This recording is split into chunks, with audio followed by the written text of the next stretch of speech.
ሰላም ጤና ይስጥልኝ።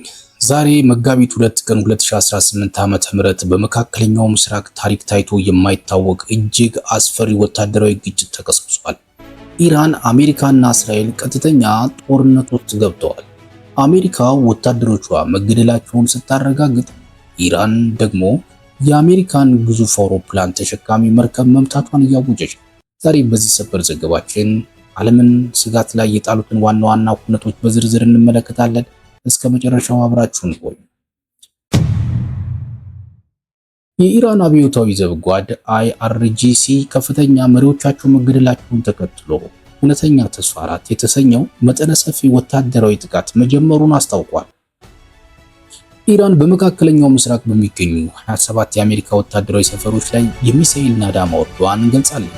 ከሁሉም በላይ ግን የዩኤስ አብርሃም ሊንከን በተሰኘው የአሜሪካ አውሮፕላን ተሸካሚ መርከብ ላይ 4 ባላስቲክ ሚሳኤሎችን በማድረስ ጉዳት መፍጠሯን በይፋ ተናግራለች። በተጨማሪም በተባበሩት አረብ ኤሚሬትስ የሚገኘው የአሜሪካን ታድ የሚሳኤል መከላከያ ራዳር ማውደሟን ገልጻለች። ይህንን ተከትሎ አሜሪካና እስራኤል ዝምታን አልመረጡም። ፔንታጎን 3 ወታደሮች መገደላቸውንና 5 ደግሞ ከባድ ጉዳት እንደደረሰባቸው አረጋግጧል።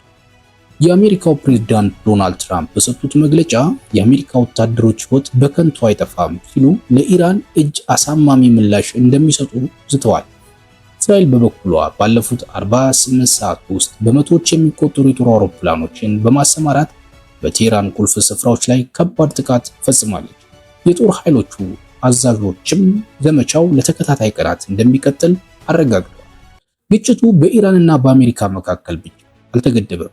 ኳታር፣ ባህሬንና የተባበሩት አረብ ኤሚሬትስ የጥቃቱ ሰለባ ሆኗል።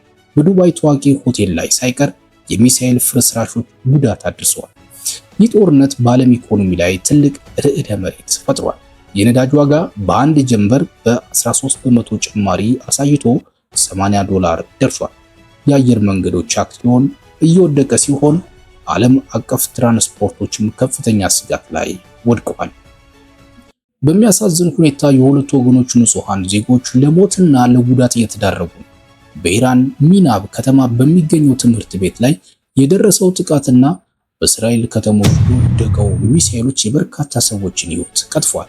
የኢራን መሪዎች ይህንን በሙስሊሞች ላይ የታወጀ ጦርነት ነው ሲሉ፣ የቱርክና የኩባ መሪዎች የአሜሪካንን እርምጃ አውግዘዋል። የባህረ ሰላጤው ሀገራት በበኩላቸው የኢራን የሚሳኤል ጥቃት ኮንነዋል። ውድ ተከታታዮቻችን የመካከለኛው ምስራቅ ሁኔታ በየሰዓቱ እየተለዋወጠ ነው። ዓለም ወደ ሶስተኛው የዓለም ጦርነት እያመራች ነው ወይስ በዲፕሎማሲ መፍትሄ ያገኛል? እናንተስ ምን ታስባላችሁ? ሐሳባችሁን ኮሜንት ላይ አጋሩን። ለቻናላችን አዲስ ከሆናችሁ ሰብስክራይብ በማድረግ ወቅታዊ መረጃዎች በየሰዓቱ ያገኙ። እስከሚቀጥለው ዘገባችን ድረስ ሰላም ቆዩ። ጤና ይስጥልኝ።